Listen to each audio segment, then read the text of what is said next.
Selamat pagi anak-anak. Selamat pagi, Bu. Sebelum kita memulai aktivitas kita, marilah kita berdoa menurut agama dan kepercayaan kita masing-masing. Ibu minta satu orang pimpin temannya dalam doa. Marilah kita berdoa menurut agama dan kepercayaan kita masing-masing. Doa dimulai. Doa selesai. Baik, bagaimana kabarnya semua hari ini anak-anak? Baik, Bu. Sebelum ibu memulai pelajaran, ibu mau absen dulu. Adakah temannya yang tidak hadir hari ini? Hadir semua, Ibu. Oh iya, bagus. Pada pembelajaran kali ini kita akan melanjutkan materi pada minggu lalu, yaitu keseimbangan kimia. Tapi kali ini, pertemuan kali ini kita akan membahas mengenai faktor-faktor yang mempengaruhi pergeseran keseimbangan kimia. Nah, sebelum kita masuk ke dalam materi, ibu mau memberikan kalian sedikit gambaran tentang apa yang akan kita bahas kali ini. Nah, tahukah kalian fungsi darah dalam tubuh kita?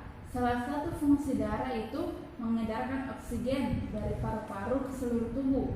Mula-mula, hemoglobin akan mengikat oksigen. Nah, reaksi pengikatan oksigen oleh hemoglobin itu merupakan reaksi kesetimbangan yang dapat mengalami pergeseran. Nah, sekarang kata kuncinya di sini yaitu pergeseran.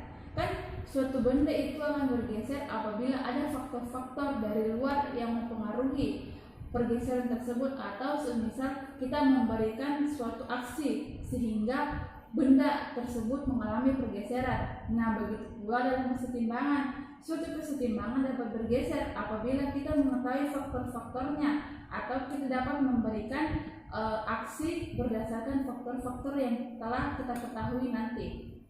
Nah, kesetimbangan ini anak-anak itu juga banyak manfaatnya dalam kehidupan sehari-hari. Semisal siklus oksigen yang berlangsung dalam tubuh itu merupakan contoh reaksi kesetimbangan. Selain itu juga proses fotosintesis itu juga menggunakan reaksi kesetimbangan. Nah, semakin banyak manfaat kesetimbangan yang kita pelajari, maka kita dapat semakin tahu kalau kesetimbangan dalam tubuh atau kesetimbangan dalam kehidupan sehari-hari juga itu memiliki peran yang penting.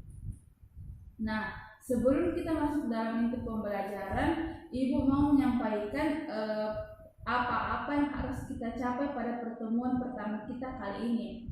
Nah, IPK yang harus kita capai kali ini yaitu yang pertama, mengidentifikasi faktor-faktor yang mempengaruhi arah pergeseran kesetimbangan. Yang kedua, menentukan arah pergeseran kesetimbangan menggunakan asas Lee Cavalier. Yang ketiga, merancang dan melakukan percobaan tentang faktor-faktor yang mempengaruhi arah pergeseran kesetimbangan. Dan yang terakhir, mempresentasikan hasil kerja tentang faktor-faktor yang mempengaruhi arah pergeseran kesetimbangan. Adapun tujuan pembelajaran yang akan kita capai pada pembelajaran kali ini itu yang pertama, peserta didik dapat mengidentifikasi faktor-faktor yang mempengaruhi pergeseran arah kesetimbangan dengan tepat dan benar. Yang kedua, peserta didik dapat menentukan arah pergeseran kesetimbangan menggunakan asas Lee Cavalier dengan tepat dan benar.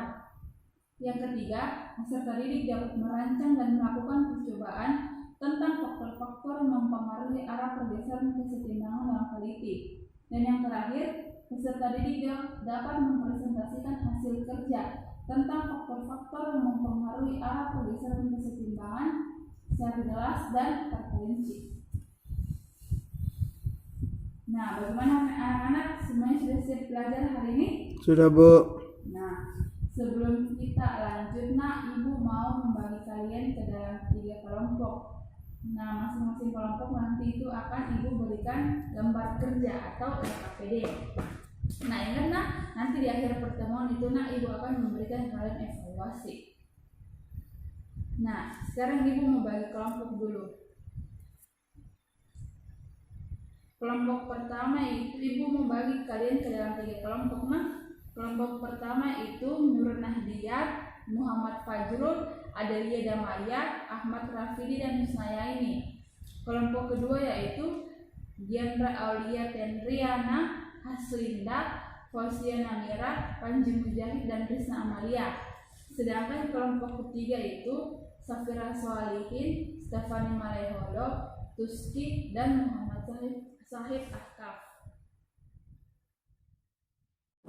Ya anak-anak, ini ibu akan memberikan LKPD.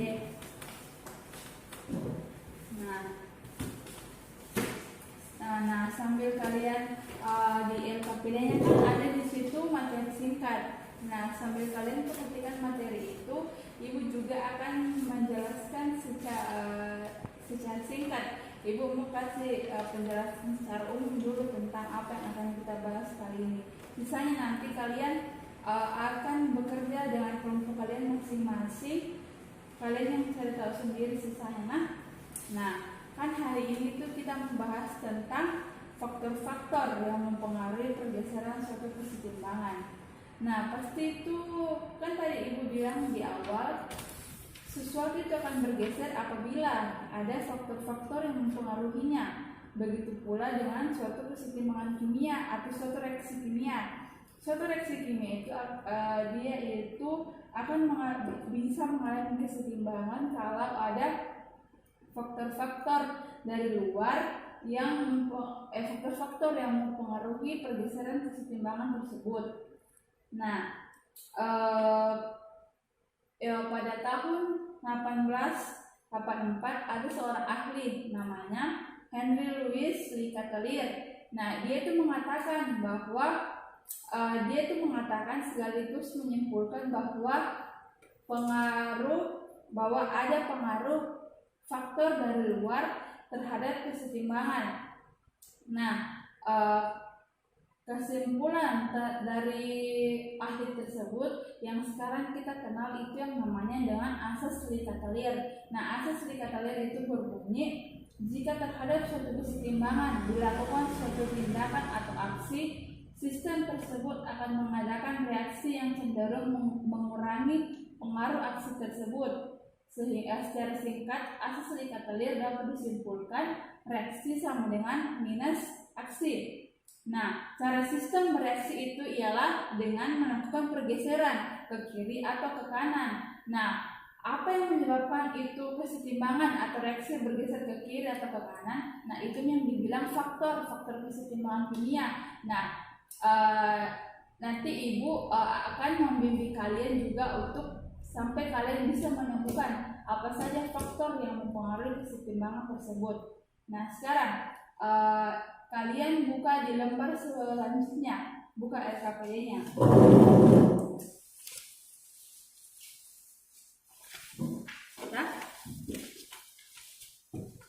Nah, di situ kan itu bagian merumuskan pertanyaan. Nah, berdasarkan materi singkat yang tadi kalian sudah tanya, ibu mau kalian merumuskan pertanyaan atau masalah yang ada di pikiran kalian ke dalam LKPD tersebut. Bebas kalian mau berapa banyak masing-masing kelompok, tuliskan rumusan masalahnya di LKPD-nya.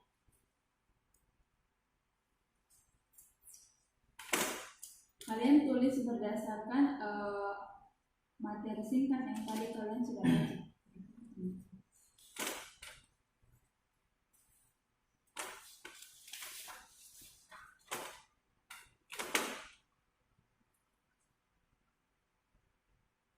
Bagaimana, nak bisa?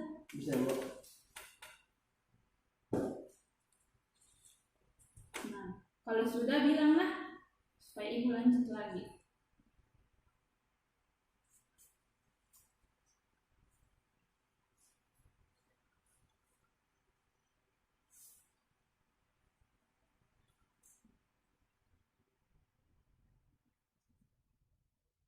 Kalian sudah membuat rumusan masalahnya. Sekarang ibu mau kalian itu rumuskan hipotesisnya atau jawaban sementara dari rumusan masalah yang telah kalian buat tadi.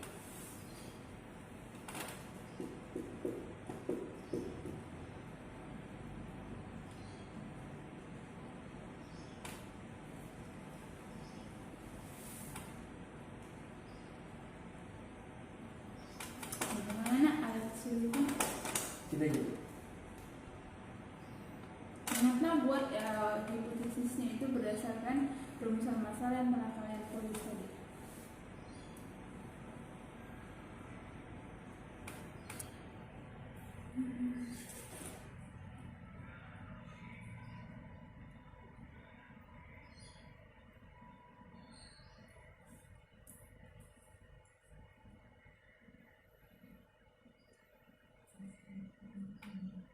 Oh ya, tadi itu ibu bilang di awal kan kita akan melakukan praktikum, tapi karena kan kalian tahu situasi itu sekarang lagi pandemi global, terus bahan-bahan di lab juga itu kurang, jadi ibu minta maaf bukan pertemuan praktikumnya itu kita tunda dulu sampai pandemi global ini berakhir baru kita praktikum, nggak apa-apa kan? Bagaimana sudah? Ya, Bu. Nah, setelah itu ibu mau kalian mencari segala informasi yang berhubungan tentang ini faktor-faktor yang mempengaruhi kesetimbangan dari berbagai sumber, bisa dari buku, dari internet, pokoknya dari berbagai sumber yang relevan dan terpercaya. Setelah itu, setelah kalian dapat, kalian boleh isi lagi jawaban pertanyaan-pertanyaan yang ada di LKPD. Silahkan.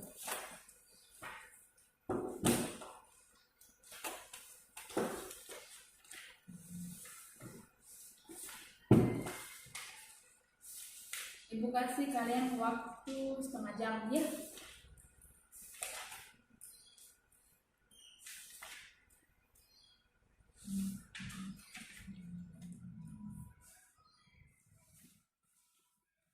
Sudah, Ibu. Nah, karena sudah, maka ibu minta kamu simpulkan apa yang sudah kamu dapat selama pembelajaran tadi. Saya bisa simpulkan yang terdapat. Yang pertama, posisi atau pergeseran kesetimbangan dapat dipengaruhi oleh faktor-faktor luar seperti suhu, volume, dan tekanan, serta konsentrasi. Yang kedua, pengaruh konsentrasi, tekanan, dan volume, serta konsentrasi terhadap delta kesetimbangan dapat diprediksi dengan asas Lee-Kaltelier. Ya? Jadi, Bu. Nah, baik. Kesimpulan yang kamu sampaikan tadi itu sudah benar dan sudah sesuai dengan apa yang kita pelajari hari ini. Sekarang ibu kumpulkan LKPD-nya, terus ibu mau kasih evaluasi. Ini evaluasinya dikerjain sendiri dan tidak boleh nyontek. Waktunya setengah jam.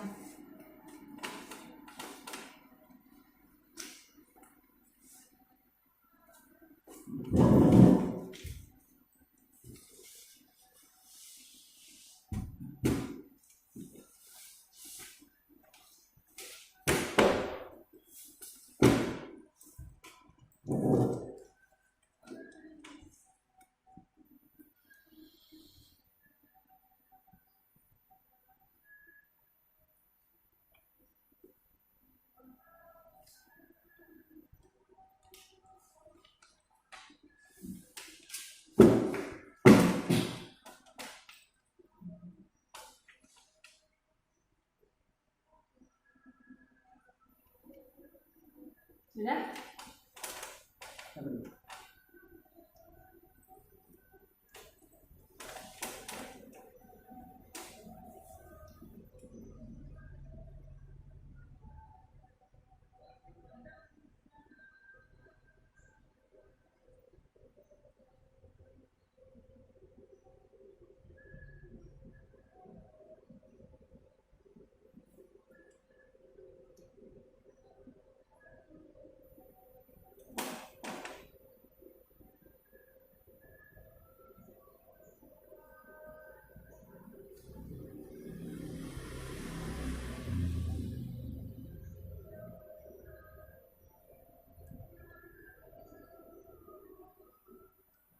Sudah, Bu. Ya.